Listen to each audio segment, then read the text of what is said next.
You will be shocked to discover the truth about the face and skin color of Jesus. Was Jesus really as we have come to know him? Imagine for a moment the scene as Pilate sat down to write his letter to the Roman Emperor Tiberius. In this astonishing document, he not only recounted the events of the trial, crucifixion, and resurrection of Jesus, but also gave a detailed description of the man's physical appearance, details that aren't found in any gospel. Pilate speaks of Jesus not as the fair-skinned, light-haired figure most of us are familiar with, but as a man whose true appearance would surprise you. This is not the Jesus depicted in Renaissance paintings or stained glass windows. You're moments away from discovering the hidden truth about how Jesus really looked, a truth that has been obscured for centuries. Pilate's astonishing letter to Emperor Tiberius. Pontius Pilate's letter opens with a somber tone, as if the weight of history itself pressed upon him. His words echo through time, reminding us that even the most powerful man in Judea was deeply moved by the presence of Jesus. As Pilate recounts the events leading up to the crucifixion, he pauses to reflect on the extraordinary nature of the man he met. Majesty, the events I am about to recount may seem unbelievable to you, as they did to me, Pilate begins. I stood before a man unlike any other I had encountered in all my years of governance. A man whose appearance alone gave pause to those around him. And yet he was not of noble birth, nor did he possess the wealth or status of the elite. In this letter, Pilate reveals the internal conflict he felt as he watched the unfolding drama around Jesus. Unlike the crowds who saw a troublemaker, Pilate saw something deeper, something mysterious about the man standing before him. There was a lightness about him, an air of serenity that calmed even the most restless souls. His hair, though light in color, waved as though moved by some unseen force. His eyes, I swear to you, Majesty, seemed to shift in color, brown one moment, blue the next. No man's eyes should do such a thing, and yet his did. Pilate's words paint a picture of a man who is both ordinary and extraordinary. His description of Jesus is detailed, vivid, and profoundly different from the images that have dominated Christian art for centuries. He was of medium height, neither tall nor short, yet his presence made him seem larger than life. His skin, though lighter than those around him, was not pale. It was the skin of a man who had walked long miles under the scorching sun, yet there was a softness to it, a gentleness I did not expect from a man accused of such rebellion. Pilate's internal struggle is palpable. On one hand, he is a man of the law, responsible for maintaining order in a volatile province. On the other hand, he is a man, witnessing something that shakes his very core. I could not bring myself to treat him as a criminal, for he seemed nothing of the sort, Pilate writes. I offered him protection, knowing the hatred of the Pharisees, but he refused. My kingdom is not of this world, he said. And in that moment, I knew this was no ordinary man. The true physical appearance of Jesus. What makes Pilate's letter so fascinating is not only the description of Jesus, but the way it challenges everything we think we know about his appearance. The image of Jesus as a fair-skinned, blue-eyed man is a creation of later European artists, far removed from the historical reality of Judea in the 1st century. Pilate, who had no reason to embellish or idealize, gives us a glimpse of the real Jesus, a man who looked more like the people of his region than the Renaissance depictions would have us believe. His light brown, wavy hair, his weathered yet soft skin, his shifting eyes, These are details that bring us closer to the true face of Jesus. He did not possess the golden glow of the gods our artists so often depict, Pilate writes, nor the sharp, angular features of the heroes of old. His face was softer, his features gentle, and yet there was a strength in him that I cannot describe. His gaze could pierce the very soul of a man, and yet comfort him at the same time. This is a Jesus unlike any we've seen in Western art. His beauty was not in his perfection, but in his humanity.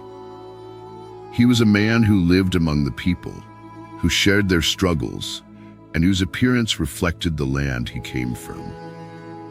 Pilate's letter forces us to confront the fact that the image of Jesus that has been handed down through the centuries is not based on historical fact, but on cultural and artistic preferences. I could not help but wonder, Pilate continues, why the Jewish leaders feared him so. He was not a warrior, nor did he incite the people to rebellion.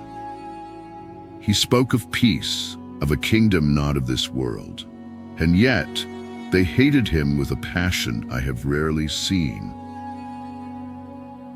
Jesus and the Roman Empire. Pilate's letter also sheds light on the relationship between Jesus and the Roman Empire. Contrary to what many believe, Jesus was not a revolutionary in the eyes of the Romans. In fact, Pilate makes it clear that Jesus posed no threat to Roman rule. His teachings were not political, they were spiritual. When they brought him before me, accusing him of inciting rebellion, I could find no fault in him, Pilate writes. He spoke of giving to Caesar what is Caesar's and to God what is God's. He did not seek to overthrow the empire, but rather to guide people toward a higher truth, one that transcended the material world. For Pilate, this was a crucial distinction. He was used to dealing with rebels and insurgents, men who sought to challenge Roman authority through violence. But Jesus was different. His message was not one of rebellion, but of transformation, of the individual's soul and its relationship with God. He was no threat to Rome, Pilate reflects. If anything, he seemed more concerned with the hypocrisy of his own people. The Pharisees, the scribes, those who outwardly displayed righteousness but were inwardly corrupt. This realization only deepened Pilate's confusion. If Jesus posed no threat to the empire, why were the Jewish leaders so determined to see him dead? The Jewish leaders and their hatred of Jesus. The answer, according to Pilate, lies in the jealousy and fear of the religious elite. The Pharisees and scribes saw Jesus as a direct challenge to their authority. His teachings, which emphasized humility, compassion, and a deep personal relationship with God, undermined the rigid structures of power that they had built for themselves. They hated him, Pilate writes bluntly, because he exposed them. He called them out for their hypocrisy, for their focus on outward appearances while neglecting the inward purity of the heart. You are like whitewashed tombs, he told them, beautiful on the outside, but full of death and decay within. I believe it was this truth, spoken so plainly, that sealed his fate. The religious leaders were not content to merely discredit Jesus. They wanted him dead, and they were willing to manipulate the crowds and pressure Pilate into carrying out their wishes. The crowds that once followed him with such devotion were easily swayed, Pilate notes with regret. It did not take long for the Pharisees to turn them against him, to incite them to cry out for his crucifixion. I tried to reason with them, to offer them a choice, Barabbas or Jesus, but they shouted for the release of the murderer and for the death of the innocent. The crucifixion and the people's demand. Pilate's recounting of the crucifixion is filled with sorrow. Despite his best efforts to save Jesus, the demands of the people and the pressure from the Jewish leaders left him with no choice. "I washed my hands of the matter," Pilate writes, "but my heart was heavy. I knew that an innocent man was about to die, and yet I was powerless to stop it." The darkness that fell over Jerusalem as they led him to the cross, it was as if the heavens themselves were mourning his death. As the crucifixion unfolded, Pilate describes the eerie silence that fell over the city.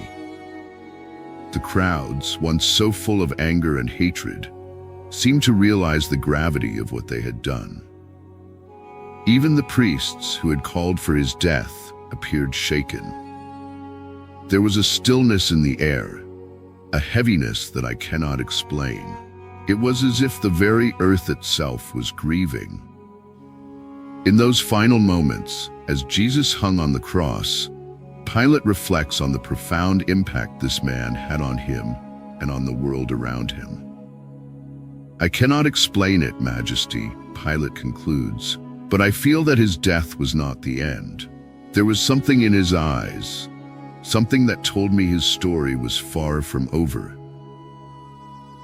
In this astonishing recount, Pontius Pilate's letter to Emperor Tiberius reveals not just the events of Jesus' trial and crucifixion, but also a striking description of Jesus' true physical appearance.